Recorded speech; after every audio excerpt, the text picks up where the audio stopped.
This is an example of one. This is Arc 7, Mesa, Arizona. Arc 7 would be the center. Each arc gate has one of these. There are 4. Actually, four. You didn't tell me the fourth one last time. There are 4 of these. There's a set of 12, one for each arc gate, but there are 4 that will be the primary load bearers, as far as the ones whose encryption will definitely take and be set into the grids. These are the areas that what's in those areas will get an encryption set in, will become areas that are capable of undergoing starfire and being pulled into the Eden. Well, they'll get their encryption set back in the inner, which means the inner will set it back into the middle. So if they have an encryption that matches in the middle, they can be pulled in. They can't get any more than these territories of the grids.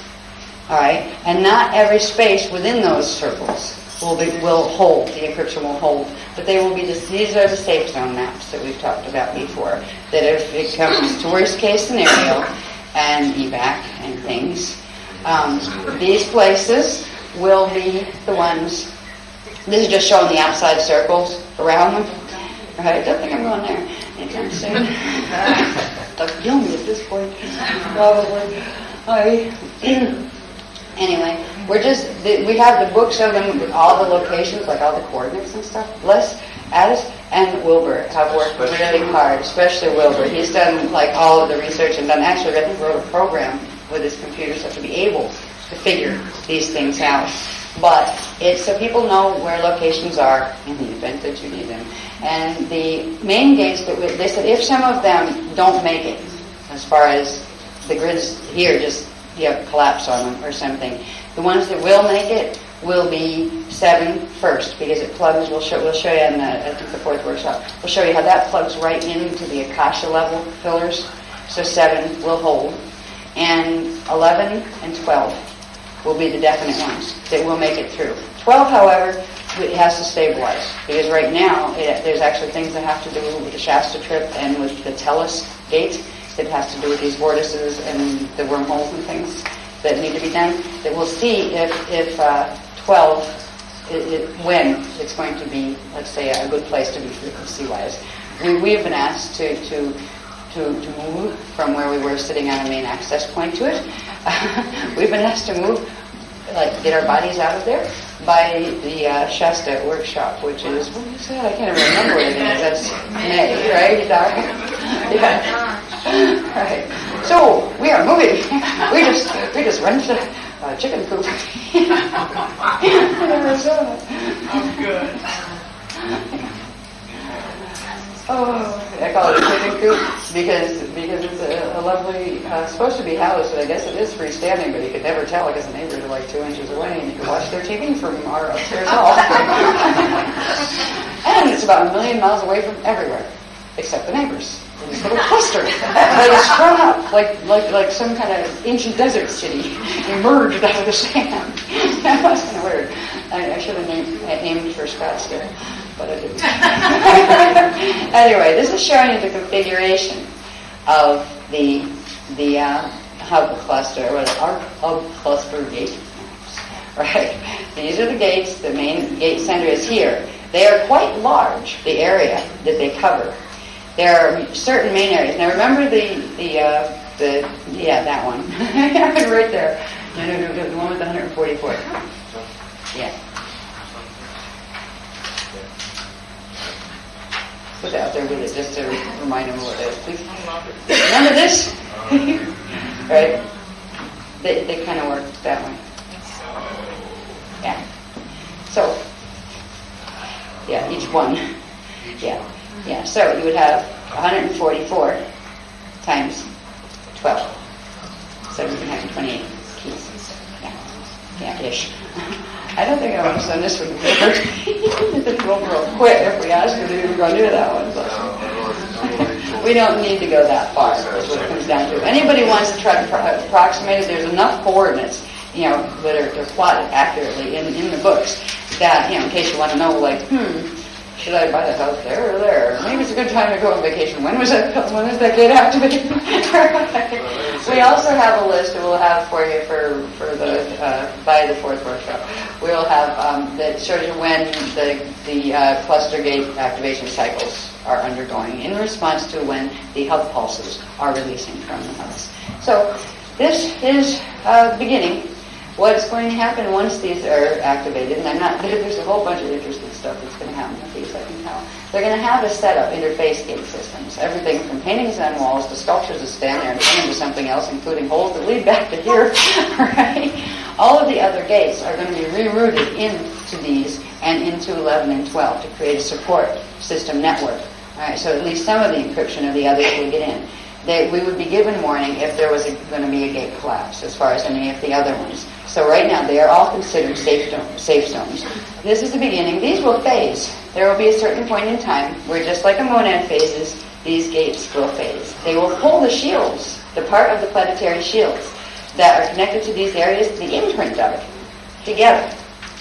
They will create an imprint of it. Take that imprint, pull it together, and the whole thing will go back with the imprint, with the hub pulse. Each hub pulse is going to run its cluster imprint back into the hubs. And then when the point in time comes when all of the hubs have been activated, all the pulses have been released, it would be the natural point where the starfire stuff would begin, where, it's beginning as far as activating gates. But before, this is where the keys are being accreted or activated or turned on. And after all of the keys, 728 keys, would be turned on, that's when you would have the natural pull in, the inhale, back in to the EDON level. That's when we would meet the planetary grids here that correspond to the imprint that was set from what we're doing now. We'll meet their imprint and pull back in and be drawn back together. And that will be at the point in time when the final fall for the outer matrix is going to take place. And they will, the levels will assist it to go as long as possible because it gives more people more time to get out as far as getting their biosystems together. One of the nice things about the fact that the Buddhas are going to have to close their gates is it will slow the progression of the Buddhara retrovirus, which was creating a very rapid acceleration of the Metatronic code within the biology of anybody who had any bit of the Metatronic code stuck in them from, ancient Atlantis or wherever. Right? So there's a couple of reprieves in that sense. The final outcome will be the same. There will be a separation between the races that are going up and the races that will never go up again. But there's a lot to do in the meantime. I wanted to get you to the point where you saw where the anatomy plugged into the stuff you learned about yesterday, which is cosmic structure plugged into the mess that we're in the middle of now, that we have the knowledge and the technology to get out of enough where we can get some of ourselves out. The more people that we can, more of ourselves that we can wake up, more indigos that we can wake up to deal with some of this information, the better. They're doing great. The Kathara team is doing great. There are people that are doing the Mente series, teaching things that they're getting the work out there in many ways. We couldn't do what we're doing at this point if it weren't for all the people who came to these classes as students and who many enough to really got us, this is important. They've really done amazing things. Mac is speaker 3. Me and Az work our electricities off most of the time. I was sleeping under tables and weird things, and only I sleep under tables. But there's been so much help from so many people because they saw the value of this work. And I would like to thank them all for all of you guys that have helped with this, the ones who are here and the ones who are not here. But the more of us that we can get to the point where we can heal our bodies, get ourselves prepared for EDON, the more buses there will be leaving for the garden, is what it comes down to. So, if you know people that might just be receptive, share it with them. Take a chance, and they might hate you and decide you're nuts, and then don't. Just think about it first. Don't put yourself in the line of fire on that one. So I wanted to get to the point where you saw the beginnings of the hub maps, where you understood a bit about monad, where you realized that these things phase together and pull together and they spark, which ought to be interesting on a canal. I don't know what this is going to look like, or feel like for that matter. And they all will pull into the center, which means Mesa becomes a spaceship, basically. I have a feeling that this might be what it looks like, where these areas, it's like the hologram separates.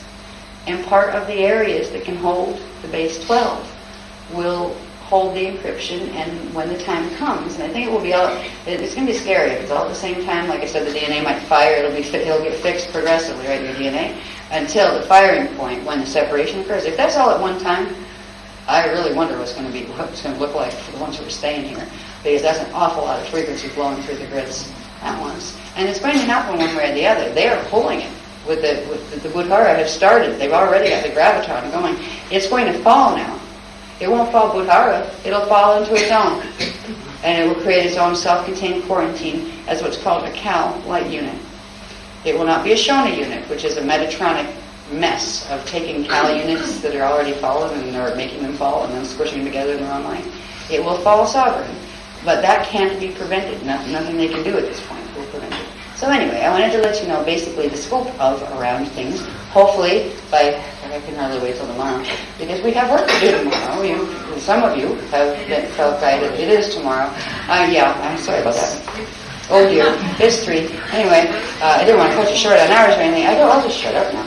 I hope this was helpful enough to create. I'm trying to create a linear sequence from what the good stuff about here's your relationship to God's source, and it's real and it's tangible, to here's your relationship to your body parts, and the planet, and oh, by the way, there's a mess, it's a black hole, it's eating the system, yes, and you don't have to be too scared about that, there is a way out of it, and we'll get to that as we progress. So we've got you up to that point.